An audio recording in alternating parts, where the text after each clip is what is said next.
নমস্কার, আলোর বর্তিকা news channel থেকে আজকে আমি আছি কৃষ্ণপদক ঘোষ মেমোরিয়াল হলে। পেয়ে গেলাম বেবি বেরা দিদিকে, যিনি এখন এই বছর এত বয়স হয়ে যাওয়ার পরেও সাহিত্য চর্চা করছেন খুব সুন্দরভাবে এবং মানুষকে আনন্দ দিয়ে চলছেন। দিদি, আপনাকে নমস্কার। বলছি, আপনি এই যে রবীন্দ্র নজরুল নিয়ে লিখেছেন কবিতা এবং বিভিন্ন লেখালেখির সঙ্গে আছেন, কতদিন ধরে লেখালেখি করছেন কি একটু যদি আমাদের দর্শকদেরকে বলেন। আমি অ্যাকচুয়ালি লেখাটা আমার শুরু হয়েছে লকডাউন থেকে।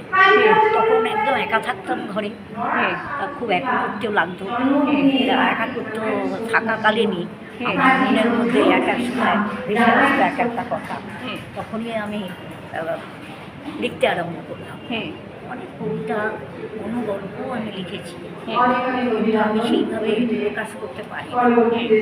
আমার বান্ধবিকা বোন আমাকে বললো, দিদি তুমি এত ভালো লেখো, তোমার যা ভাষা, তোমাকে দাঁড়াও, আমি একটা ব্যবস্থা করে দিই বলে ও তখন আমাকে নিয়ে গেছিলো, একটা গ্রুপে পাঠিয়েছিল যেখানে স্বরচিত কবিতা প্রকাশ করা যাবে আর কি, পাঠ করা যাবে। আমি 2-3টে কবিতা লিখে আমি দিয়েছিলাম স্বরচিত কবিতা পাঠ করতে। তো ওখানে পাঠ করার পরে তোমরা হয়তো ওই নামটা শুনে থাকতে পারো, অগ্নিশিখা দি। অগ্নিশিখা দি আমাকে কোলের মধ্যে প্রায় কাছে, একদম কোলের কাছে জড়িয়ে নিয়ে বললেন যে এতদিন আপনি কোথায় ছিলেন, আজকে কোথায় আপনি চলে যেতেন জানেন? তা আমার চোখে জল চলে এসেছিল যে সত্যি আমি এতদিন লিখি। সেই থেকে আমার লেখা শুরু হয়েছে। এবং সত্যি কথা বলতে, যেহেতু চাকরি করতাম, সময় পেতাম না। চাকরি করতে করতে খেলাধুলার জগতে চলে যেতাম। তারপরে তো ঘর সংসার সবই আছে, একটু গান বাজনাও করি, আমি গানের জগতেও আছি, সেগুলোও করি। এখন যেটা অবসরের পরে এবং আমার হাজবেন্ড চলে যাওয়ার পরে ভেতর থেকে আরও বেশি করে এই লেখাগুলো আমার হাতে আসছে। তা আমি রাত্রি প্রায় বেজে যায় 1টা 2টো, চোখে ঘুম নেই, ওই কলম ধরে থাকি, আর কলমের কাছে ওই রাত্রিবেলায় বোধ হয় যত রকম ভাষা লেখা সব পেনের কাছে এসে ভিড় করে না। আমি তখন ওদের কারুকে ছাড়ি না।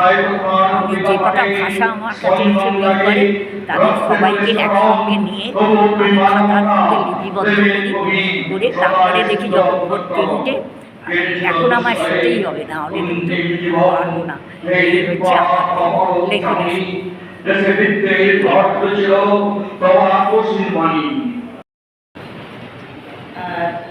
সমস্ত দর্শক,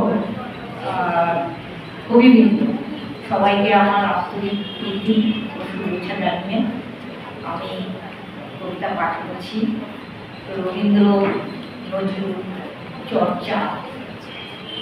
রবীন্দ্র নজরুল চর্চা মানে শুধু পড়া নয়, ধারণ করা।